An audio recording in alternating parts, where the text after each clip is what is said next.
Welcome back again. This time we will talk about the conservation of linear momentum. Well, before we talk about that, let's talk about collisions. What happens when two objects collide?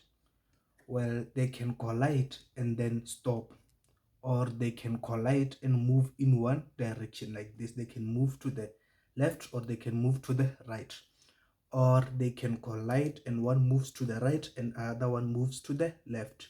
Or if they were moving in the same direction, they can collide and then move in the same direction also. So that's what happens during collision. So what is the conservation of linear momentum in words? Well, we see that the total linear momentum in an isolated system remains constant in both magnitude and direction. So if you are not familiar with the word isolated system, well, isolated system is a system where the net external force is zero. That means you do not have external forces. We are talking about the forces like friction, forces like force applied, forces like gravity, and so on, like force of tension and so on. So in an isolated system, the total linear momentum remains constant in magnitude and direction. We can say this symbolically by saying that the sum of the initial momentum is equals to the sum of the final momentum. So this symbol here, like the three facing in another direction, it simply means that sum of. So it says sum of initial momentum is equals to the sum of final momentum. So we can say when the two objects collide, you can name the other object the first object and the other object the second object. So you can say m₁v₁, which is momentum of the first object initial, plus the momentum of the second object initial is equals to the sum of the first object final plus the sum of the other object final. So I know that some other teachers like to factor out the m here, and they say like open brackets m1 plus m2 times v, and that confuses a lot of students. They don't know when to use this equation, this formula. They don't know when to use the other formula. But trust me, if you use this formula, this formula here works all the time. If the objects collide and stick together, then you can use this formula here. Their final velocity will be v. So you can use this formula here all the time. Forget about all those other formulas.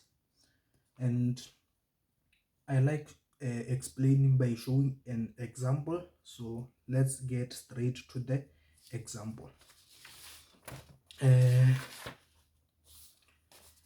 Right here, they will tell us the information before and the information after. So listen very carefully here. And here we have a trolley of mass 10 kilograms.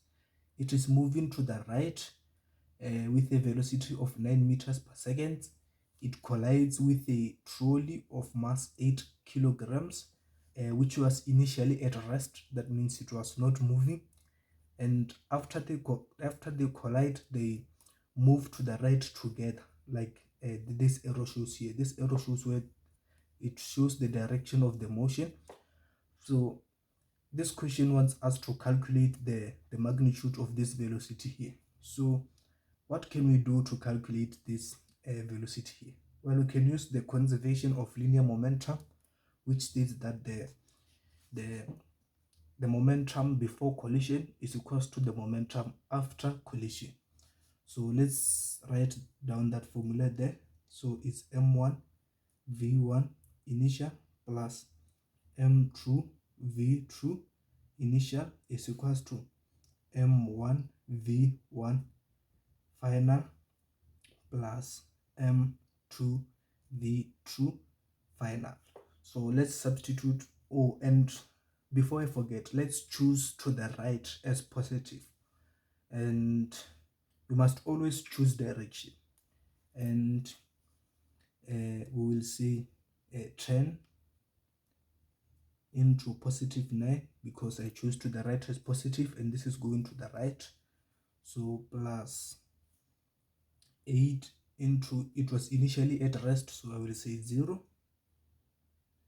is equals to 10 times v, 10 times v plus 8 times v, like this here.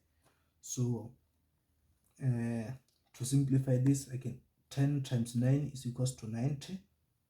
So I can say 90 is equals to, so it's 90 plus 0, which is just 90, is equals to 10v plus 8v is equals to 18v. So I can say 18v. So v is equals to 90 divided by 18. So it's 90 divided by 18. I get a velocity of 5. So it's 5 meters per second to the right. This question is most of the time 4 marks. You might find it that sometimes it is 5 marks, but trust me, this is an easy question that we'll find in a test.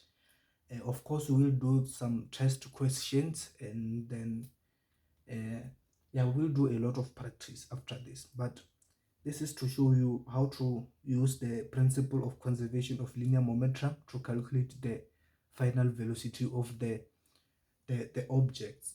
Sometimes these objects might collide, and this one moves to the right, and this one comes to stop and no longer moves.